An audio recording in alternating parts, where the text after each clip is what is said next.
Bava Kama Daf, and we're all learning it and hoping and davening that the soul should be shalom. Merv is going to the Israel today, so we wish him a safe trip. And very quick, I want to tell you the story that I said Moshe talked about. We learned a few days ago how the daughters of light, in fact, they did in the same mitzvah and everything else. And that's, we say even the first one who called it Moyav, because she jumped ahead in the mitzvah the first night, so she was zeiched that 4 generations earlier, her descendants were eaten already. So Moshe writes, and he was the rabbi of a city called Luban. He some rav they became very, very sick, and his tongue swelled up. So Moshe went to visit him, and the doctors didn't know how to deal with it. So the person tells Moshe, "I know why this happened." Extraordinary story. He tells Moshe, "I know why this happened. Last Shabbos, I spoke about the Bnei Light, the daughters of light, in a very disparaging way. I said the chutzpah that the oldest daughter advertised to the whole world that my relation is my father." And then I concluded my speech and I said, "I don't know why Mashiach had to come from someone like her." So he said, 2 old women came to me in a dream, and they said to me, all wrapped up, they said, "We're B'nai Light, but we couldn't be quiet. We had permission to come down here and talk to you." And they said, "We thought that there's nobody left in the world. That's why we consorted with our father." As our Gemara says clearly, Shem Shemayim. But the reason why I advertise Ma'av is because one day there might be somebody that comes along and says that I was born from a virgin birth. I had no father. And there's a precedent. But nice late, nobody would imagine that they did it, that had related with their father. Look, they had children. So it's possible to have a virgin birth. And therefore they'll give credibility to this Mishagas. So deliberately I called in Ma'av to know it's impossible ever to have virgin birth, and no one should follow that. That's what I said. Who's what? Moshe is telling over the story, and that's why you had no right to say what you said. As soon as this Rav told the story to Moshe, he turned around and he passed away. Wow. That's the story. Wow. He told the story over. He's not a big storyteller. Not at all. It's happened with him.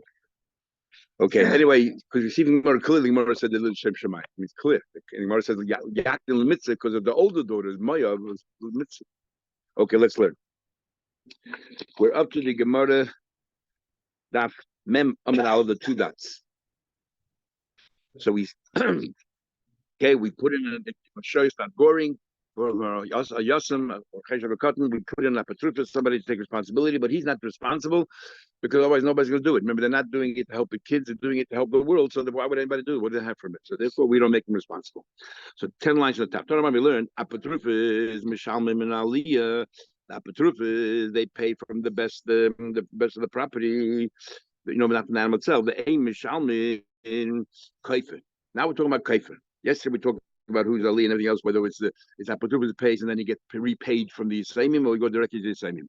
Anyway, you pay Kaifer. Kaifer is when an animal kills a person, you have to pay Kaifer atonement money. And the question is Kaifer sort of a kapara for what your animal did, or is it mammon? No, you killed somebody, you have to pay the value. So the aim is Shama Kaifer. So why don't you pay kaifer on behalf of the Yisraelim? Mantana kufra kapara. That must be because it's a kapara. The yasmin labne kapara. If it's mammon, what's you have to pay. You have to pay. The reason is because it's a kapara, and yet yasmin labne kapara. Why a yasmin labne kapara? Because the children. Interesting tshuva. And I can't remember which tshuva it is. When it talks about that, we say that under bar mitzvah you don't need a kapara, but he says once you're over bar mitzvah and you do tshuva, not only do you tshuva for the avedas you did post mitzvah, you also need to do tshuva for the avedas you did pre mitzvah. That pshat was no aveda. An aveda happened, but we can't hold you responsible. When you're responsible enough, you have to also do tshuva on that. Anyway, yas melabene kapara. There must be no, but that's why you're not paying. No. Only for kapara. No. Only for kapara. It's a new labor. So now. The Apatrufus doesn't pay the kapara even because we took all the responsibility away from him. Otherwise, as we said yesterday, what did he just headache for? What do I need it for? So we took away all responsibility, even kapara. So who owes us the kapara? What's the story? The time we learned the nasan pidyon nafsha, you have to pay the redemption, and the main nizik. How much money do you pay? The value of the victim. And the main mazik. The value of the mazik. Now, it makes sense if you say that you're paying money, then it's the value of the nizik. Why the value of the mazik? But if you say it's a kapara, it's my kapara. The mazik is kapara, then it has to be his value. So that's the machlekes. My laba hakim is good. This is the machlekes. Rabban savri kufra ma'inu. Rabban hold that kufra is money. And Rabbi Shmuel b'noish b'rechem b'rechem sava kufra kapara. That's the argument. I want to pop it up. Everyone holds that kufra is a kapara. So what's the machlekes? They're arguing pushing the psukim. Rabban savri meaning okay, you have a kapara, but whose value then is it? Whose value? The value of the mazik. What's going on here? My time with the Rabban. Why the Rabban say the value of the nizik? If it's the kapara of the mazik, why the value of the nizik? Nemar, because it says she's lamat. But it says the word that you have to assess. It says lamat, and it says by a mood. It says if if the animal kills, you have to pay yushas olav. You should place on him. But then it says shisolamaila, and it says also that if a person struck out and hit a woman who was pregnant and lost the children, then you have to what? The husband, you have to kasha yoshel balisha. No, you have to again assess mala halabin. They were talking about the value of the fetus is of the embryo avkan b'denizik. So here also the passing before the passing before. Yeah, that's what it means. Mila the passing before. And mata means after. But Rabbi Shmuel ben but the positive also pidyon nafshoy. It's clearly that it has to be the value of the mazik. But Rabbanan in pidyon nafshoy. See, you're right. We agree with you. It's kapara, and it's kapara. It's a pidyon for his nefesh. But how much value? The value of the nizik. Says the Gemara, Mishabeach le Rabba le Rab Nachman, and the Rabba would pray. We have it a few times in the Gemara where an Amayda praised another Amayda from another Amayda. Sometimes it turned out to be good, and sometimes it did not. Remember in the Kedushin, he was praising how wonderful he is, but then it turned out to be the guy wasn't married yet. He wasn't interested in seeing anymore. Mishabeach le Rabba le Nachman, Rab Acha ba Yaakov. The other goes, Rab Acha ba Yaakov is a great man. We had a few times about him that he's a great man. Amalei, so Nachman said, you know what? And Rabbi was a student of Nachman. Like when next time you see him, ask him to come and see me. Ask me anything you want. But Nachman was a good mood. He said, ask me anything you want. I hear you're a sharp guy. You ask me. So he asked him two questions. Question number one. We're saying now that if a shoy kills a person, you have to pay kapara. What happened to two owners? Kate said Mishalman Kaifer. How do you divide the Kaifer? Do we say Mishalman high Kaifer, the high Kaifer, that each one pays Kaifer and you pay it to the victim? Kaifer, he's only entitled to one Kaifer, not two. High Chatzi Kaifer, then each one maybe should only pay half a Kaifer. Like when they did damage, you pay even half. So maybe Kaifer as well. But the Kaifer, you need a kapara, you need a full kapara. There's no thing is a half.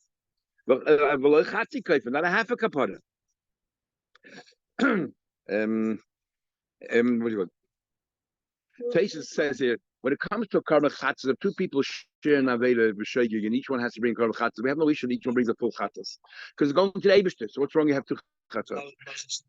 Yeah, but here you're going to giving it to another person. So there's no union. No, then you divide it. Exactly. So what happened here? Yeah, at the Yosef Kamayimbo, while Abnachim was sitting there and thinking, a good question, what taka the din?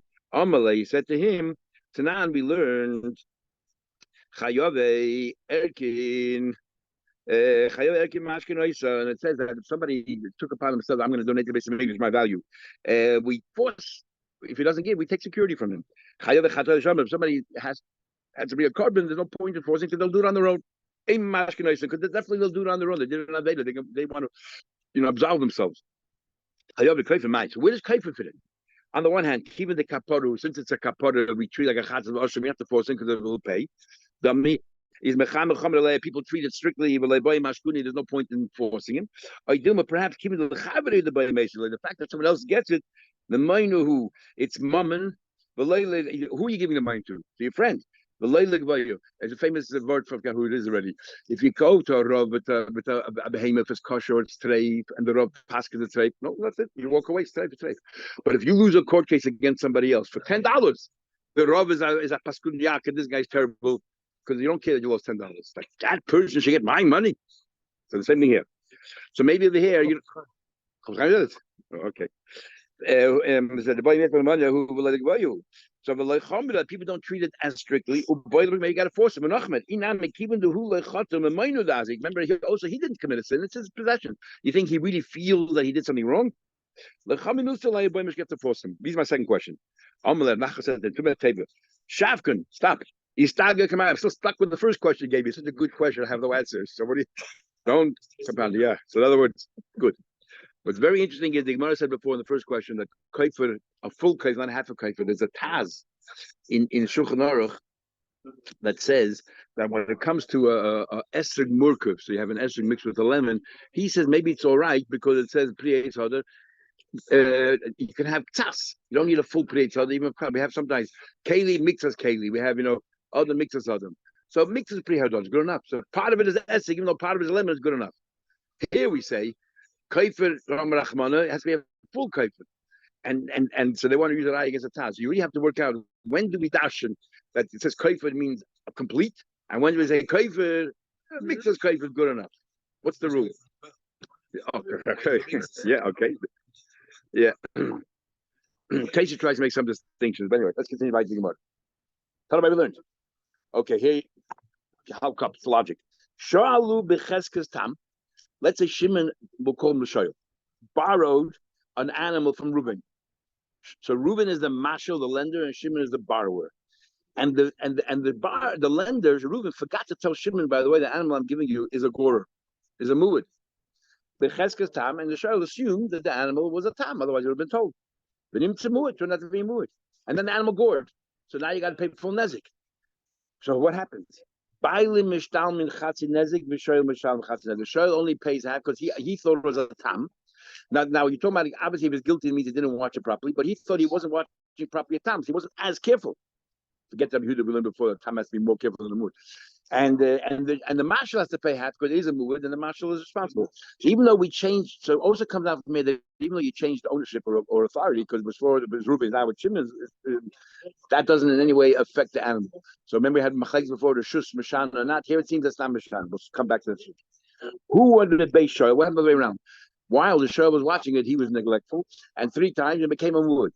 And then the Chazir LeBailim, he gave it back to Reuben, and then it caused damage. Bailim Mishal Mechatzi Nezik. Sounds like that now that the animal transitioned back to another owner, it changes its, you recalibrate the whole thing. So the contradiction from the Reish and the Sefer. The Reish, we said it went to the Shoyl, it remains a wood, and the Sefer, that went from the Shoyl back to the Mashal, it goes back to Tam. The Shoyl Patim Klum, and the Shoyl is totally Patim, it's now sitting by the Mashal. Okay, we'll analyze the price. Amama, Charlotte, because time needs a muid, comes to be a muid, Nimsa muid, Bailim, Mishal, Mechatzi Nezik, the Bailim have to pay half a Nezik, we show you Chatzi Nezik. Why should the Bailim pay it all? Sorry, why should first of all the Shoyl pay? The Shoyl can say, Toyda Shili, I borrowed a cow.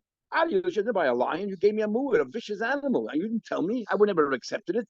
So why should I be responsible for anything? You knew that the animal you didn't know was maybe a muad, but you knew the animal has a temper, has tantrums, and therefore you should have been more vigilant. So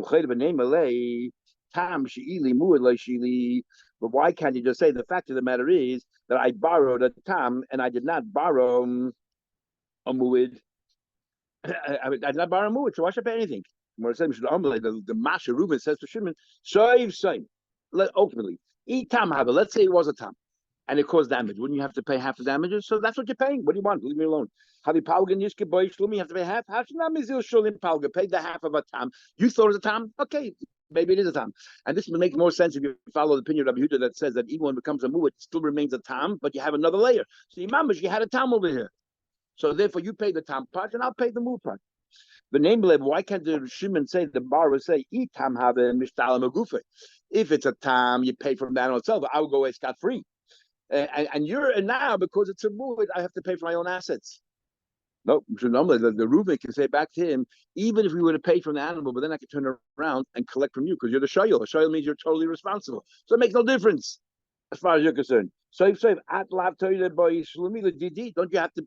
I lent you a cow. I'll ask you, where's my cow? You don't have to reimburse me. So what's the difference? Yeah.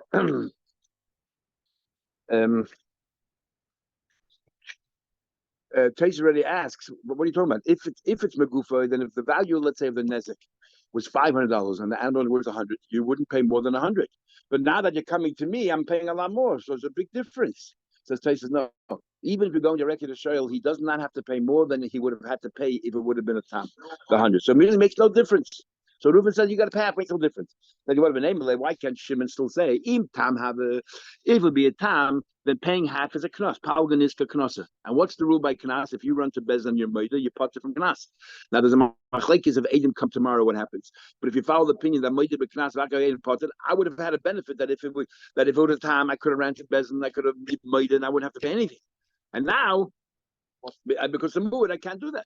It's not a class. I would have been made. And the Gemara doesn't go into the argument of made the class but the same idea. But that follows if you class. If it's mama, what's the difference? Namely, I can argue. You know what I would have done? I could have hidden the animal. Remember, when it comes to a tam, you get paid only from the animal. So you got to find the animal. When it comes to muad, who cares about the animal? I go straight to the assets of the mazik. But when it comes to a tam, you go to the animal. But if I made the animal disappear, now, are you allowed to do that? Are you allowed to hide your assets? I owe money to somebody. Can I, before I go to court, hide all my assets so I could claim myself bankrupt? Of course you're not allowed to. But, so Faces explains, but I can scare the guy and I can negotiate. I can use it as leverage. I said, I'm a schlechter mensch. Okay, I'm not allowed to, but I'm going to do it anyway. I'm telling you right now, I'm going to hide all my assets and you can get another cent. So let's negotiate. I owe you $100. I'll pay you 50 cents for the dollar. Have a negotiating tool. That's what he means over here. I could have threatened to make the animal disappear. So I could have gone to the nizik and maybe pay a lot less. That's if it was a tam. But now it's a mood. I have no leverage. You know, you're right. You know when we say that the sheriff has to pay? The active beidin of a tough. So you're talking about the bezin came in and possessed the animal before he did anything to the animal. And therefore, the Reuben says you got to pay your half of the tam.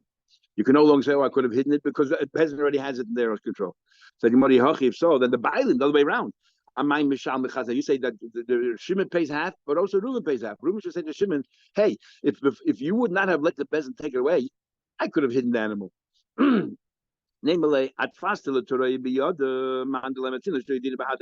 You allow the animal to be confiscated by a bezin that I can't have any negotiations at all. So Shimon says back to the bar, says back to him, if I would give back to you, the bezin would come to you and take it away. The bezin has authority. Take it away from you as well. So therefore, what happened to my either way, the bezin would have taken it, so you pay your half. The namely, so no. So the master can say, if you were to give it back to me, I would have hidden it before bezin came. I would have hidden it before the bezin came, and so on. What would help you hiding? It would be a time it helps hiding because you get paid from the animal itself. Fine, an animal. But if it's a muad, you get from the assets. Who cares if we don't know what's the difference? That's only if the Mashal Reuben had other assets that Bezin can seize. If the only asset he had was this little cow, and he makes it disappear, then they would never collect. So the Mashal said, "Why should I pay? I could have saved myself in a case where he has no other assets."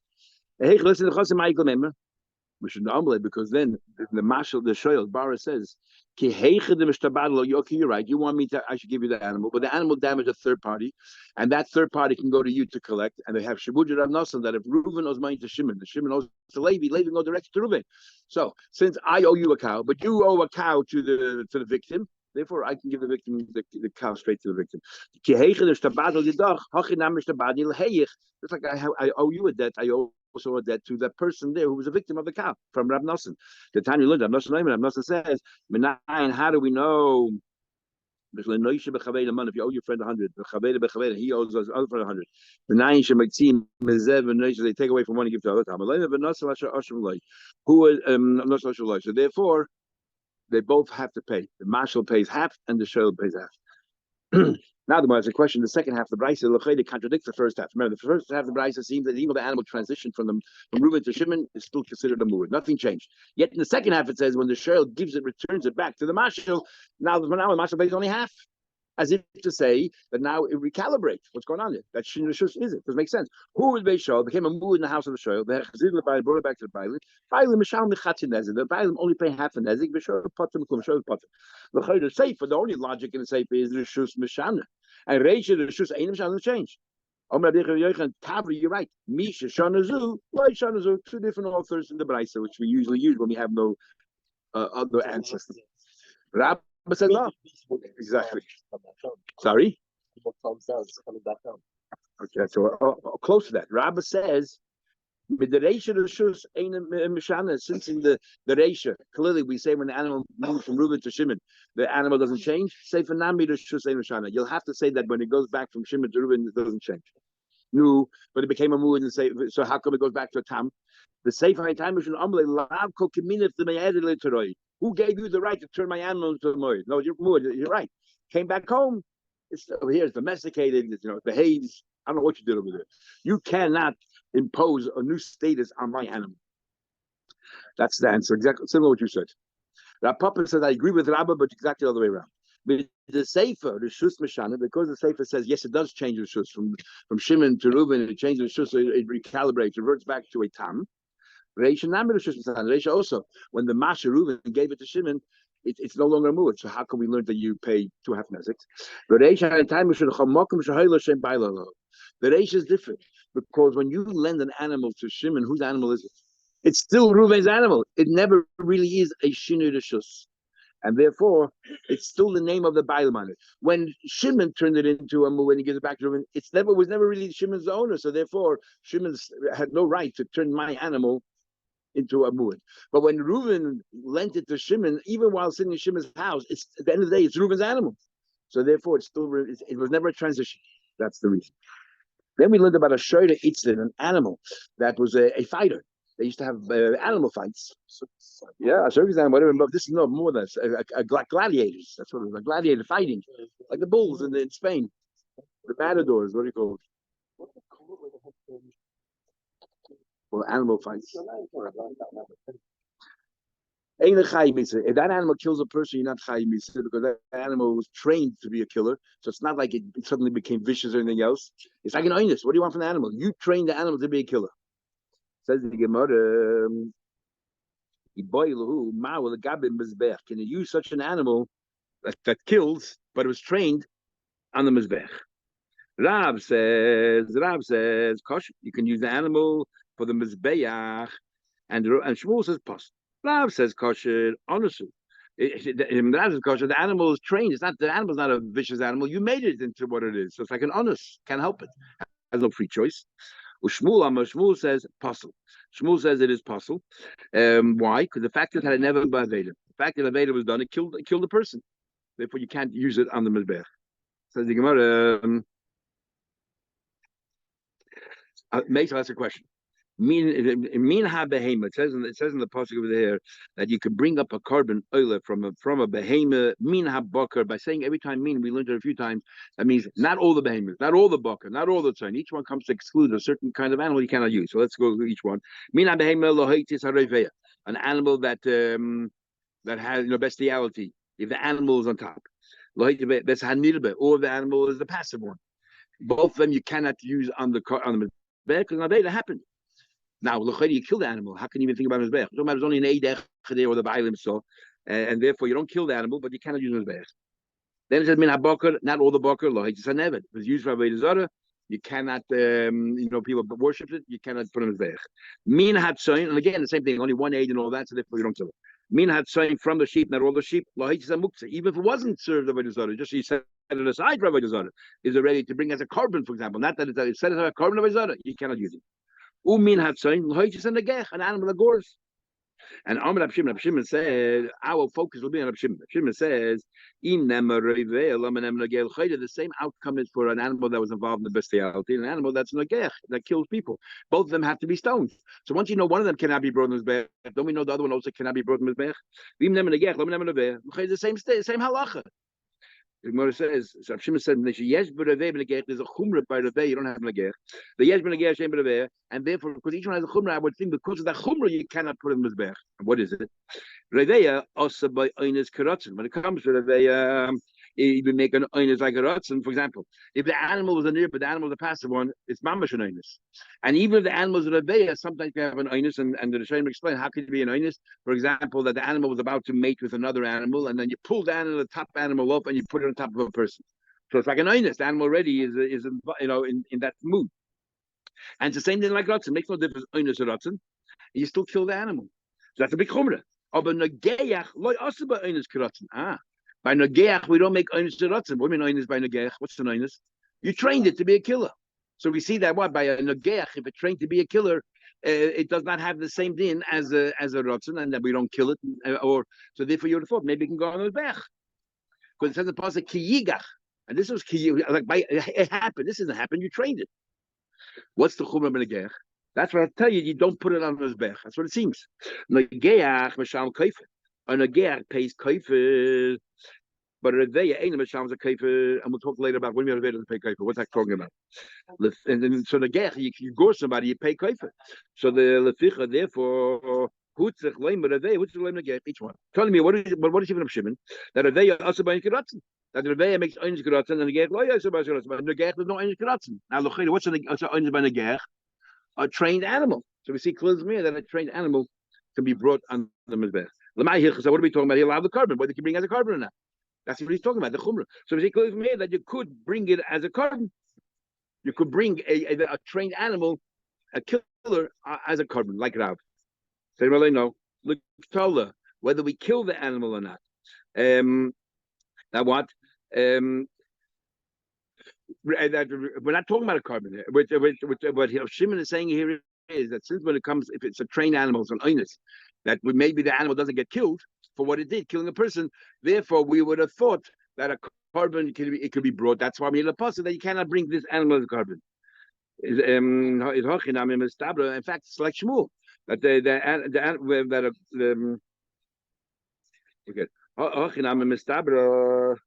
so we're talking about a carbon and that whether you can bring up or not.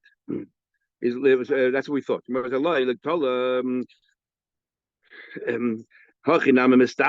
makes sense. The carbon, if we're talking about a carbon, you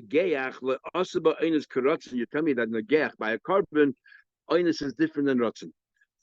Now, what if the animals are trained gorer might be different? Where does it tell you to make a distinction between oinus and rotzen by carbonis? Lav oinus a deiksi, lav rotzen deiksi, lav tola. By tola we see a difference. Says the pasuk, you got the animal decided to gore. That's when we say all the didn't, we kill the animal. But if the animal didn't decide to gore, you trained it to be a gorer, then we don't kill the animal because it's an oinus. That's where we see a distinction between one another, and not when it comes to by carbon we don't have that distinction. So we have machlekes between Rav and Shmuel whether this animal can be brought up on the mizbeach or not. On Mamar we learned when Nagech Masham is a kaifer, Nagech pays kaifer, Revei Masham is a kaifer. Revei does not pay kaifer. What's the case of Revei?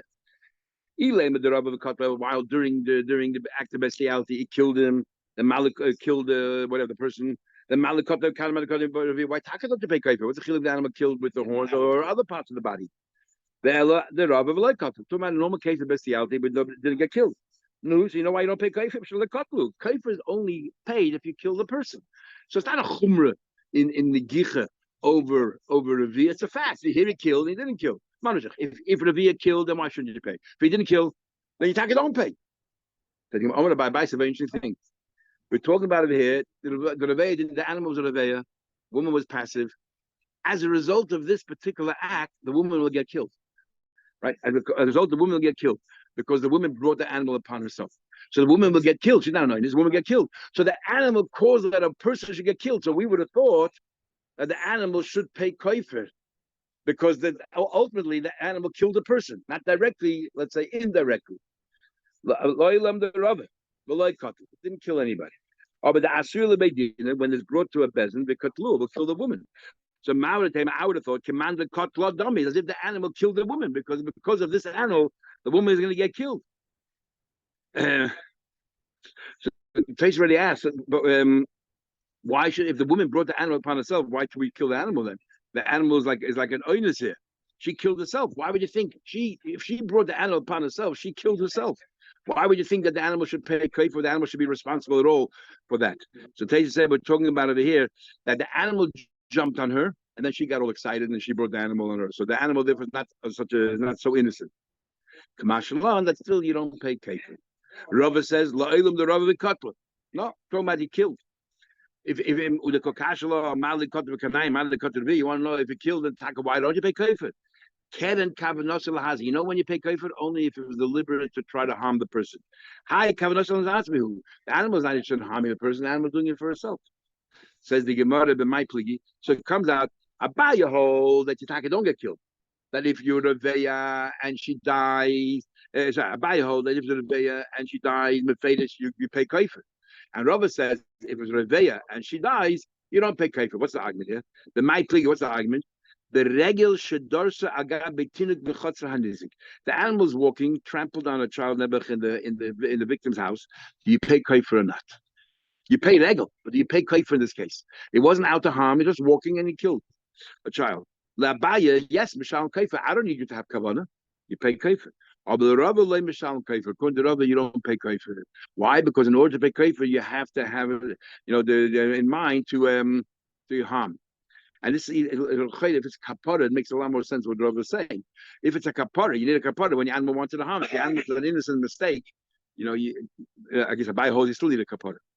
Tanya Kavasa the Rabbi learned like Rab, Shoyre Itzadin, that a Shoyre Itzadin ain't a Chai Misa, killed somebody, you don't give it skilla because it's Kiyigach if it happened, not if you trained it to be killer. The kosher legabe mizbech, and it's also kosher on the mizbech, exactly like Rab said. The pnei shehu kimusa, as if it was forced into the situation, as if the animal was an oinus, totally blameless. And as you said before, that but it does pay kapara. Shoyre Itzadin pays kapara. But versus Convey doesn't.